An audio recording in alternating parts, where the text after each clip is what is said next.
రైతు రుణమాఫీ విషయంలో చేసిన మోసం బయటపడ్డదని చెప్పి తెలుసుకొని రేవంత్ రెడ్డి కొత్త డ్రామా ఏం మొదలుపెట్టిండు, హైడ్రా అనే డ్రామా మొదలుపెట్టిండు.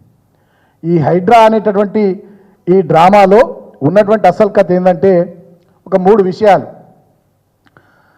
ఒకటి, రైతు రుణమాఫీ నుంచి 6 గ్యారంటీల నుంచి 420 హామీల వాళ్ళ మేనిఫెస్టో నుంచి రాష్ట్ర ప్రజల దృష్టిని మరల్చడం ఒకటి.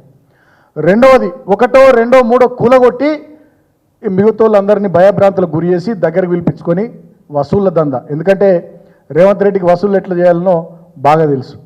ఆయన బ్లాక్మెయిల్కి బ్రాండ్ అంబాసిడర్. గతంలో కూడా ఆయన ఒక మామూలు స్థాయి నుంచి వాళ్ళ ఈ స్థాయికి ఎదగడానికి ఎంతమందిని పీడించిండు, ఆర్టీఐ యాక్ట్ల కింద ఎంతమందిని భయపెట్టిండు, ఎంతమంది దగ్గర ఎన్ని డబ్బులు వసూలు చేసిండు అనేటటువంటి విషయాలు అందరికీ కూడా తెలుసు. ఆనాడేమో అధికారం లేదు కాబట్టి రైట్ టు ఇన్ఫర్మేషన్ యాక్ట్ కింద, లేదంటే మీడియా సమావేశాలు పెట్టడం ద్వారా వాళ్ళని వీళ్ళని బెదిరించి ఆనాడు డబ్బులు వసూలు చేస్తుండే. ఇవాళ అధికారంలో ఉన్నాడు కదా, బాజాప్తా హైడ్రా అనే సంస్థను పెట్టిండు. హైడ్రా అనే సంస్థను పెట్టి 1-2 కొట్టి మిగతా వాళ్ళందరినీ భయపెట్టి డబ్బులు వసూలు చేయాలనేది రెండో కుట్ర. ఇక మూడో కుట్ర ఏంది, మొన్న 2023 అసెంబ్లీ ఎన్నికల్లో ఈయనకు ఒక్క సీట్ రాలే హైదరాబాద్లో. ఈ హైదరాబాద్ ప్రజల మీద, ముఖ్యంగా దళితులు, గిరిజనులు, బీసీలు, మైనారిటీలు, పేద ప్రజల బస్తీలు, ఎక్కడెక్కడనైతే ఏ పోలింగ్ బూత్లలో ఓట్లు ఎక్కువ బీఆర్ఎస్ పార్టీకి వచ్చినాయో వాటి మీద పగబట్టి ఆ చెరువుల పక్కన ఉండేటి వాళ్ళు కానీ, నాలాల పక్కన ఉండేటటువంటి వాళ్ళు కానీ, బస్తీలలో ఉండేటటువంటి దళితులు, బీసీలు, అమాయక లంబాడ ప్రజలు, అదేవిధంగా మైనారిటీ ప్రజల ఇళ్లను ఊలగొట్టే టార్గెట్ పెట్టుకున్నాడు. అంటే ఆ రకంగా ఈ వర్గాల ప్రజల మీద కక్ష తీర్చుకుంటా ఉన్నాడు. నేను ఒకటే మాట వాళ్ళు అడుగుతా ఉన్నా, మీకు మంచిగా చూపిస్తా.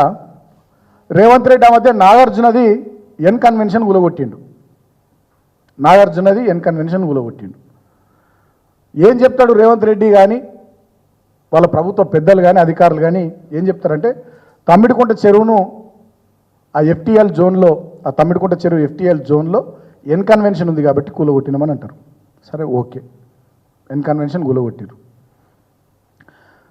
హిమాయత్ సాగర్ చెరువులో, హిమాయత్ సాగర్కు సంబంధించినటువంటి చెరువులో, ఎఫ్టీఎల్లో కాదు చెరువులోనే, హిమాయత్ సాగర్లోనే ఆనంద కన్వెన్షన్ అనేటటువంటి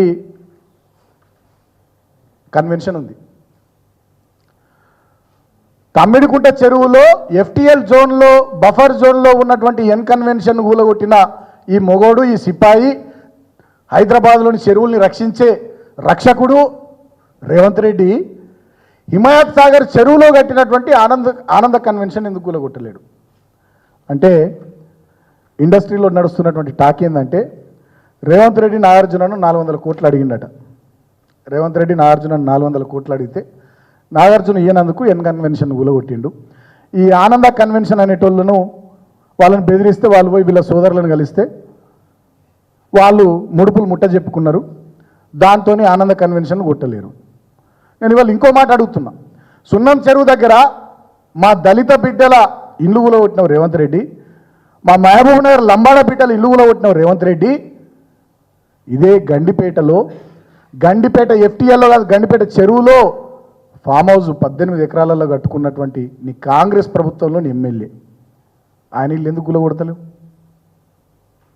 అంటే ఆయనకు ఛానల్ ఉంది, పేపర్ ఉంది, అవి రెండు నీకు అవసరం కాబట్టి, నీ అధికార పార్టీకి సంబంధించినటువంటి ఎమ్మెల్యే కాబట్టి 18 ఎకరాలు చెరువునే ఆక్రమించి ఎమ్మెల్యే వివేక్ అనేట ఆయన 18 ఎకరాల్లో ఫామ్ హౌస్ కట్టుకుంటే, గోల్ఫ్ కోర్స్ పెట్టుకుంటే, పెద్ద ఎత్తున భవంతులు నిర్మిస్తే వివేకు కాంపౌండ్ వాల్ ముట్టే దమ్ము లేని నువ్వు పేద సున్నం చెరువు పక్కకు పేదోళ్ళు ఎవరో మహబూబ్ నగర్ నుంచి, వేరే ఇతర జిల్లాల నుంచి వచ్చే దళితులు, గిరిజనులు వాళ్ళేదో మామూలుగా పాపం ఏదో ఇండ్లు కట్టుకుంటే వాళ్ళే మాత్రం కూలగొట్టేందుకు నీ రంగనాథ్కు మంచిగానే బుల్డోజర్లు దొరుకుతాయి, ముఖ్యమంత్రి రేవంత్ రెడ్డికి బుల్డోజర్లు దొరుకుతాయి. చెన్నూరు కాంగ్రెస్ ఎమ్మెల్యే V6 వెలుగు ఓనరు, విశాఖ కంపెనీ ఓనరు, 1000 కోట్ల అధిపతి వివేక్ ఇంటికి పోయేటందుకు మాత్రం, ఆ 18 ఎకరాల ఫామ్ హౌస్ కాంపౌండ్ వాళ్ళు ముట్టుకునేందుకు మాత్రం మీకు తెలంగాణలో, చుట్టుపక్కల రాష్ట్రాల్లో మీకు బుల్డోజర్లు దొరికాయి రేవంత్ రెడ్డి గారు. అంటే పేద దళిత గిరిజనులకు ఒక నీతి, నీ పార్టీ నాయకులకు, నీ పార్టీకి సంబంధించినటువంటి మీడియా సంస్థల ఓనర్లకు, ఇండస్ట్రియలిస్టులకు ఇంకొక నీతి. ఇదేనా హైడ్రా పేరిట నువ్వు చేస్తున్నటువంటి డ్రామా? కాబట్టి నేను రాష్ట్ర ప్రజల్ని ఆలోచించమని కోరుతా ఉన్నా. 2-3 విషయాలు జరుగుతూ ఉన్నాయి ఈడ. ఒకటి, వాళ్ళ మేనిఫెస్టోలో ఇచ్చినటువంటి 420 హామీల మీద చర్చ జరగకుండా, దాని గురించి ప్రజలు ఆలోచించకుండా, ఎవరు మాట్లాడకుండా, 6 గ్యారంటీల గురించి చర్చ జరగకుండా ఒక డైవర్షన్ టాక్టిక్ నడుస్తుంది. రెండోది, వీళ్ళకి ఎవరైతే వ్యతిరేకమో, వీళ్ళకి ఎవరైతే అనుకూలంగా లేరో, వీళ్ళు ఎవరైతే డబ్బులు అడిగితే ఇయ్యలేరో, రాజకీయంగా వీళ్ళకి ఎవరైతే కొంత ఇబ్బందికరంగా తయారైనరో, ఇతర పార్టీల వాళ్ళు ఉన్నారో వాళ్ళవి కూలగొట్టాలి, పేదలవి కూలగొట్టాలి అనేటటువంటి దానికోసం తెచ్చినటువంటిది హైడ్రా.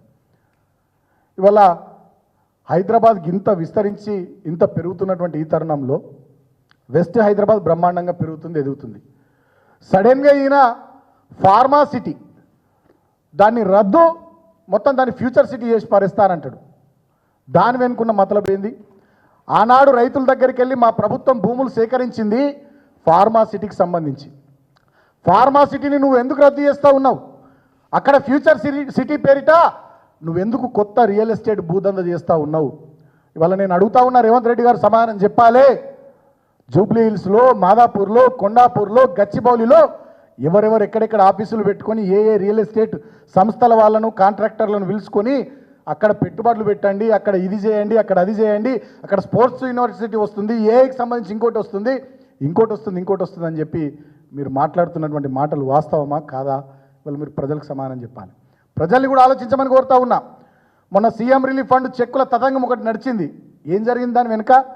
ప్రతి ఒక్క కాంట్రాక్టర్ను పిలవడం, ప్రతి ఒక్క బిల్డర్ను పిలవడం, వాళ్ళందరినీ బెదిరించే తతంగం నడిచింది.